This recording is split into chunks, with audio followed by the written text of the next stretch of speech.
Bonjour à tous du coup. Alors, donc je me présente, Joris Arnaud, je travaille pour une entreprise qui s'appelle Bioex, donc j'ai fait une thèse pour eux. Je suis actuellement en 3e année et je vais vous présenter du coup ce que je fais avec cette entreprise. Je fais des mousses anti-incendie écologiques. Alors, avant de parler de ça, je vais d'abord présenter mon parcours, comment je suis arrivé jusqu'ici.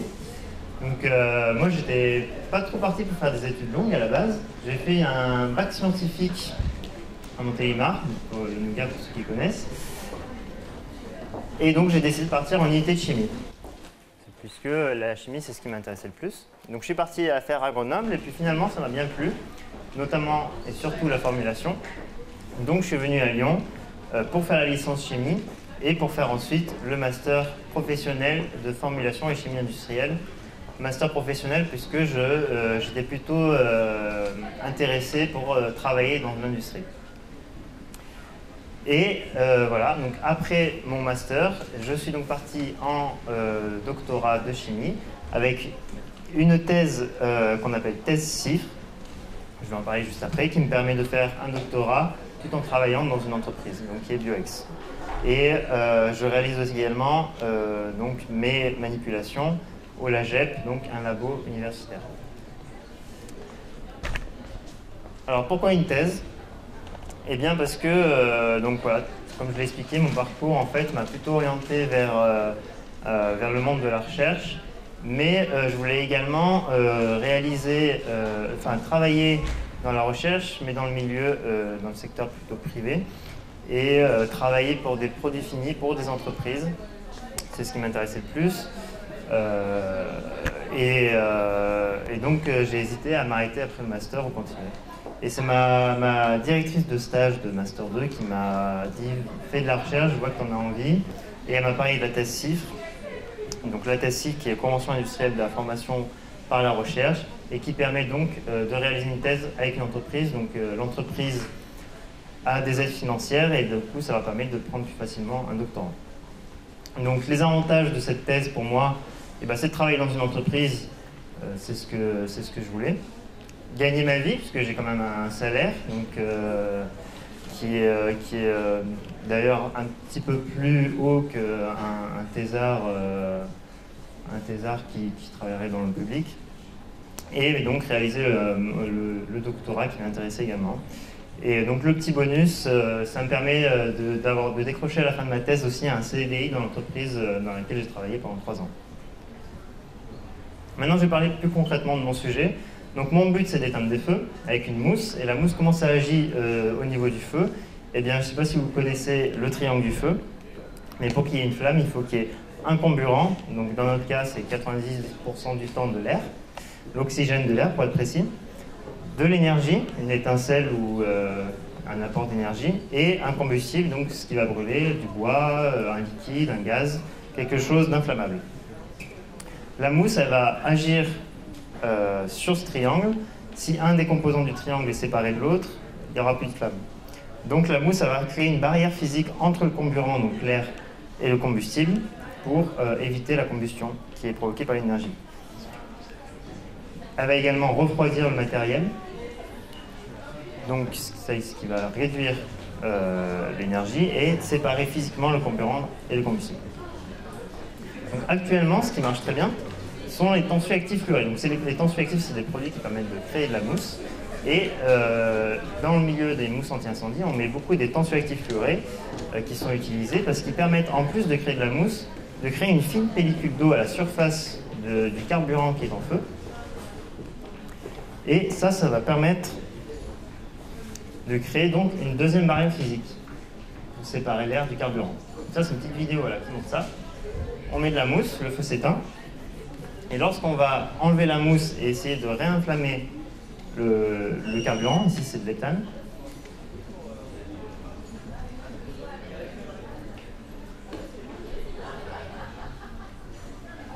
ça ne marche pas. Et ça ne marche pas pourquoi? Parce qu'en fait il y a le tensioactif fluoré qui a créé une fine pellicule d'eau à la surface du carburant. Donc on a une double protection en fait avec ces fluorés. Au niveau, par contre, des tensioactifs fluorés, c'est leur toxicité, le problème. Parce que donc il tue les poissons.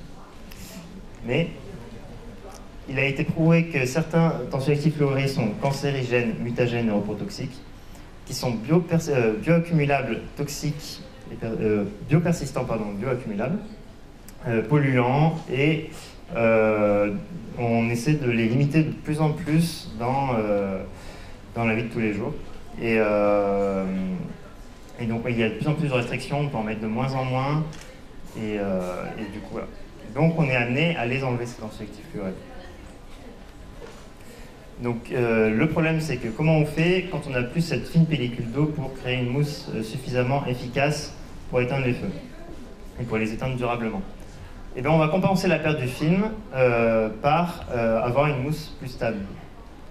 Parce que la seule barrière physique que l'on a, c'est plus la mousse plus la fine pellicule d'eau, c'est uniquement la mousse. Donc il faut que cette mousse soit le plus stable possible et la plus résistante possible. Comme si on mettait un couvercle par-dessus. Donc pour cela, et c'est le travail de ma thèse, il faut chercher à faire donc, la mousse stable en rajoutant des composés à la mousse pour obtenir une mousse résistante dans le temps. On va rajouter des épaississants, par exemple. Donc là, par exemple, on a rajouté un épaississant dans ce concentré pour obtenir une mousse plus visqueuse, des synergies tensioactifs et des nouvelles matières. Et donc ces produits fluorés, qu'on appelle des émulses sans fluor, donc, les produits qui font la mousse, on les appelle des émulseurs, ils sont de plus en plus demandés et du coup, il y a beaucoup de recherches dessus actuellement. Donc concrètement, ça c'est ce qui se passe dans une mousse. On a donc de l'air dans les bulles et des films de liquide entre ces bulles. Et il va y avoir des agents moussants qu'on appelle donc les fameux tensioactifs, qui ici ne sont pas fluorés, puisqu'on est sur une mousse sans fluor. Si on laisse un composé moussant dans une mousse, le liquide qu'il y a dans la mousse, puisque la mousse en fait c'est donc un liquide dans un gaz, et le liquide qu'il y a dans le gaz va spontanément vouloir sortir de la mousse, et la mousse va se détruire. Donc le but pour avoir une mousse stable, c'est de laisser le plus longtemps possible cette eau dans la mousse. Donc si on met uniquement un agent moussant et de l'air juste comme ça, et le liquide il va partir très vite de la mousse, donc la mousse ne sera pas stable. Pour augmenter cette stabilité, on va par exemple rajouter un épaississant, donc par exemple c'est ce qui se passe dans ce produit, qui donne cette mousse. Le liquide qu'il y a dans la mousse, lui, sera plus visqueux, et comme il sera plus visqueux, le liquide il va s'écouler plus lentement. Donc on va gagner en stabilité, la mousse va durer plus longtemps. Ensuite, on va augmenter encore la stabilité, donc ce qu'on va faire, c'est qu'on va jouer sur les parois qu'il y a entre les bulles. On va rajouter un deuxième tensioactif, par exemple plus petit, qu'on appellera co-surfactant, et qui va augmenter la densité de tensioactifs à l'interface OR, et donc augmenter la rigidité des bulles, et donc elles vont casser moins facilement. On va également, par exemple, mettre des tensioactifs qu'on appelle ioniques, donc soit cationiques, soit anioniques, pour créer une charge, et deux charges du même signe se repoussent. Donc si on met des tensioactifs, par exemple, anioniques, on va créer une force ici qu'on appelle pression de disjonction, un mot un peu barbare, juste pour dire que ça se repousse. Et du coup, deux parois qui ne peuvent pas se rapprocher vont se repousser et le liquide du coup ne va pas s'écouler facilement entre ces parois. Donc on va encore gagner en stabilité, le liquide va encore moins s'écouler rapidement. Donc en combinant tout ça, plusieurs tensioactifs, des tensioactifs chargés et de l'épaississant, on va avoir une mousse stable et on va être content puisqu'on va éteindre le feu plus facilement.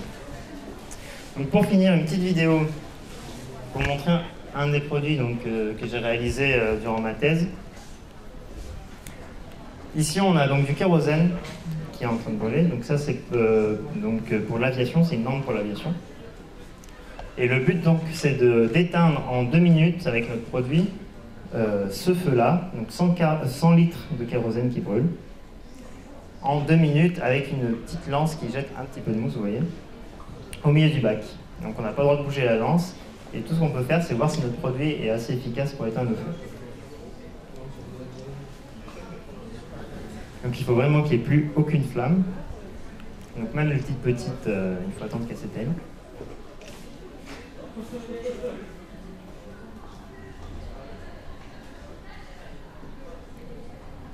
la victoire, on a éteint le feu. Mais c'est pas fini, puisque il y a deux choses dans la mousse. C'est l'extinction et le temps de réallumage. Alors, le temps de réallumage, c'est la résistance à la réinflammation de la mousse. C'est-à-dire que là, on va rajouter un pot enflammé au milieu de la mousse, et on va regarder si la mousse résiste aux flammes, pour éviter la réinflammation si, par exemple, des pompiers vont commencer à éteindre une partie du feu et que le temps qu'ils aillent éteindre l'autre partie, que la première partie qu'ils avaient éteinte, elle n'aille pas se rallumer. Et donc, tout ce qu'on a vu jusqu'à maintenant, le fait d'avoir une mousse stable, tout ça, ça va aider à la résistance à la réinflammation. Donc, dans cette norme, il faut que la mousse résiste au moins 5 minutes. Donc, il faut que le bac ne se rallume pas au bout de 5 minutes. Ici, vous allez voir que c'est le cas, je vais peut-être avancer un peu parce que c'est un petit peu long. Et du coup, c'est un produit qui est maintenant commercialisé. Et donc voilà, la recherche permet de former des nouvelles mousses sans fluor en combinant plusieurs synergies entre des molécules. On arrive à faire des produits aussi performants que les produits fluorés et qui sont tout aussi efficaces comme on peut le voir. Donc voilà. Merci de votre attention.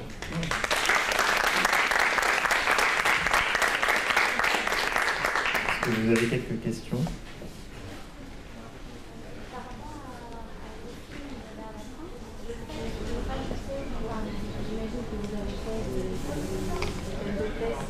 Oui. Le fait de rajouter un seau enflammé au milieu peut relancer le feu Oui. à d'autres moments. Enfin, si la mousse n'est pas efficace, ça peut relancer le feu.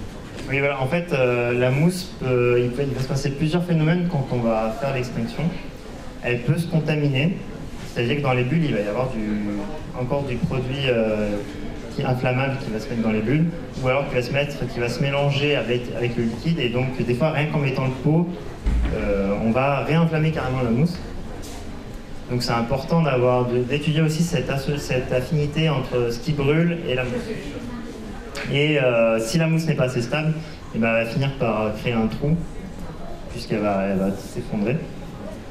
Et dans ce trou, les flammes vont pouvoir reprendre facilement. Il faut vraiment que la mousse reste dans le temps et pas qu'elle s'effondre. Parce que souvent, on a beaucoup de mousse, c'est un peu pas le problème, mais souvent les produits fluorés ont une résistance, justement, une stabilité assez faible. Et donc on va éteindre très rapidement. Par contre, la mousse va partir et il ne restera que cette fine pellicule aqueuse qu'il y a par-dessus. Et celle-là, elle n'est pas assez résistante à la réinflammation. Souvent, les produits fluorés éteignent bien, mais résistent un peu moins bien que les nouveaux produits sans fluor qui sont en fonction de ça. Un des objectifs que vous avez mentionné, c'est le fait d'utiliser des produits qui ne soient pas toxiques à l'élimination, par exemple les organismes vivants pour résister les poissons. Donc là, par rapport au niveau de ce que vous avez utilisé, est-ce que vous avez une idée, déjà quelques expériences sur la toxicité éventuelle? Alors nous, ce qu'on a regardé sur certains produits, c'est la biodégradabilité, c'est ce qui est le plus important pour nous. Et donc avant de sortir des produits, souvent on va regarder les fiches de données toxicologiques des produits qu'on utilise. Et on est amené parfois, donc, avec les demandes de clients, de réaliser des tests justement sur des algues, des bactéries, des poissons, regarder leur toxicité et regarder le temps de biodégradabilité.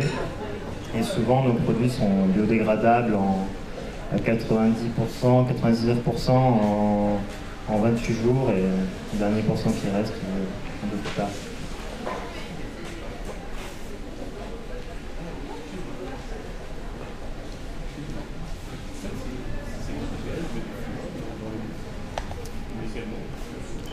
Alors, je ne vais pas trop rentrer dans la technique, mais en fait ça permet d'avoir un mouillage total de l'eau.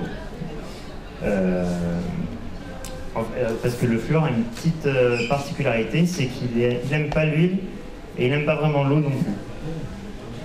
Donc en fait ça permet, quand on met un produit fluoré dans de l'eau, ça permet à l'eau de s'étaler à l'infini en fait. Je ne sais pas si vous voyez ce que je veux dire. C'est-à-dire que quand on va mettre une goutte, par exemple c'est comme la poêle Tefal, si vous mettez une goutte d'eau sur la poêle Tefal, elle ne va pas s'étaler, elle va rester bien sphérique. Et ça, c'est à cause du fluor qui n'aime pas l'eau, justement. Donc dès qu'on met de l'eau, elle a tendance à se rétracter plutôt que s'étaler. Et dans les mousses anti-incendie, ajouter du fluor, justement, ça permet d'avoir un étalement infini. Et donc de créer une fine pellicule d'eau à la surface du carburant. En plus de ça, le fait qu'il n'aime pas l'huile non plus, tout ce qu'il a brûlé de type hydrocarbures, l'essence, ça ne va pas l'aimer non plus. Donc ce carburant va moins se mélanger à la mousse et elle sera moins contaminée.